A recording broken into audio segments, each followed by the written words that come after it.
Պարոն նախարար, իմ հարցն է վերաբերում բեռնափոխադրմանը եւ այս առիթով ես ձեզ նորից դիմել եմ եւ դուք այդ ժամանակ ասացիք ինչ որ ընթացք կա, որի մասին հետագայում կիմանանք, բայց այդպես էլ անհասկանալի է Ռուսաստանի Դաշնությունում ամիսներ շարունակ բանտարկված մնացած մեր բեռնատարների խնդիրը։ Ի վերջո, ինչն է խնդրեմը, որ հնարավոր չի լինում լուծել եւ շարունակ ամիսներ բեռնատարները մնում են բանտարկված։ Սա առաջին։ Երկրորդ, շարունակելով պարոն Դանիելյանի հարցը, ես ուզում եմ հիշեցնել, որ պետության սահմանադրական պարտականությունն է կառավարության ՀՀ քաղաքացիների իրավունքների պաշտպանությունը ցանկացած երկրում։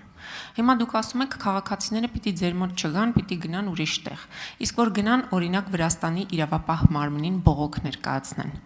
Դուք տեր եք կանգնելու այդ վարորդին, որ հետո այդ վարորդի հետ ինչ ա լինելու կամ այդ բեռնափոխադրող ընկերության հետ ինչ ա տեղի ունենալու։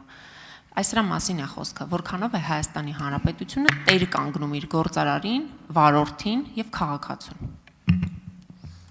Որքանով է Հայաստանի Հանրապետությունը իր գործարարների կողքը կանգնած, հենց այդ գործարարներից հարցրեք եւ այդ գործարարների 95%-ի պատասխանը իմ համար շատ հստակ կլինի, որովհետեւ մենք այդ գործարարների հետ ամենօրյա աշխատում ենք, իրենց խնդիրները ամեն օր լուծում ենք, իրենք էլ շատ շնորհակալ են, որ կառավարությունը իրենց կողք մինչև վերջ կանգնած է։ Օրինակ ես չգիտեմ դուք ինչ եք արել, որպեսզի ենթադրենք այդ ձեր ասած մեքենաները, որոնք կանգնած էին սահմանին գան Հայաստան, բայց Հայաստանի Հանրապետության կառավարության աշխատանքի արդյունքում այդ մեքենաները արդեն Հայաստանի Հանրապետությունում են։ Սա մեկ։ Երկրորդը մենք ամբողջ անցած տարվա ընթացքում տարբեր խնդիրներ առաջացել է եւ այդ խնդիրները ընթացիկ լուծել ենք։ Այդ խնդիրների մի մասը մեր կարծիքով օբյեկտիվ չի եղել։ Մի փոքր մասն էլ կարող է եւ օբյեկտիվ է եղել, որովհետեւ լինում են դեպքեր, որ այո, նույնիսկ կան դեպք, երբ որ մենք X գործարարի Y ապրանքը չենք թողում մեր երկրից դուրս գա, որովհետև դա ունի խնդիր։ Այսինքն իսկ ով է ասել, որ կան դեպքեր, ես էլ եմ ասում, հիմնականում մեր կարծիքով այդ դանդաղեցումները արդար չեն եղել, բայց եղել են դեպքեր, որ նույնիսկ մենք ենք կանգնեցրել, հետևաբար ամեն դեպք պետք է առանձին քննարկել։ Ունեք արձագանք։ Բայց ես ձեզ կոնկրետ դեպքի մասն էի հարցնում։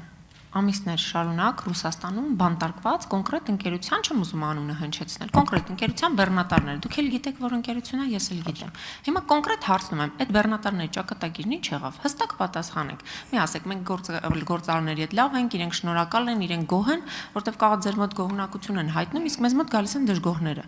Իսկ ինչ վերաբերում է ես ինչ եմ անում, ես անում եմ այնքան աշխատանք, որ դուք ամեն օր ստանում եք կամ հաճախ ստանում եք այն գրությունները, թե դուք ինչ եք անում եւ ձեզանից պատասխանատվություն եմ պահանջում, որը որ ընդդիմադիր падգամավորի ուղիղ սահմանադրական իրավունքի եւ լիազորությունների շրջանակում է։ Այդ դուք պիտի խնդիրների լուծման ընթառաջ գնաք եւ խոսեք փաստացի։ Ես ձեզ հարցնում եմ, փաստացի բեռնատարների հարցը լուծված է թե ոչ, ասեք, քանի բեռնատար է վերադարձել Հայաստան, երբ է վերադարձել, ինչ պայմանով է վերադարձել եւ նորից շարունակելով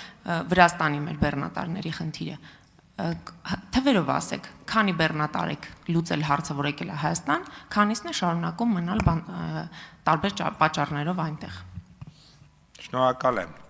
Տիկին Թովմասյան, մենակ մի այցից հետո, իմ Վրաստան գնալուց հետո, մի շաբաթվում 400-500 մեքենա են թողել, որ կանգնած են։ Գնացել ենք այդ մեքենաները 70-80 հատ մի օր, հետո 100 հատ, 150 հատ մի օր։ Ընդ որում այնքան շատ էին, որ 2 օր ես իմ էջում հրապարակել եմ ավտոմեքենաների ուրեմն պետհամարանիշերը։ Այնտեղ մի բանի մեջ մենակ մի հրապարակման մեջ 150 մեքենայի պետհամարանիշ կար։ Հետո հաջորդ օրը էլի այդպես, հետո հասկանալի է, որ ամեն օր չէի կարող։ Սա մեկ, ինչ վերաբերվում է այդ կոնկրետ ընկերությանը, այդ կոնկրետ ընկերությունը հարցեր ունի Ռուսաստանի Դաշնության իրավապահ մարմինների հետ, հարկերի վճարման հետ կապված։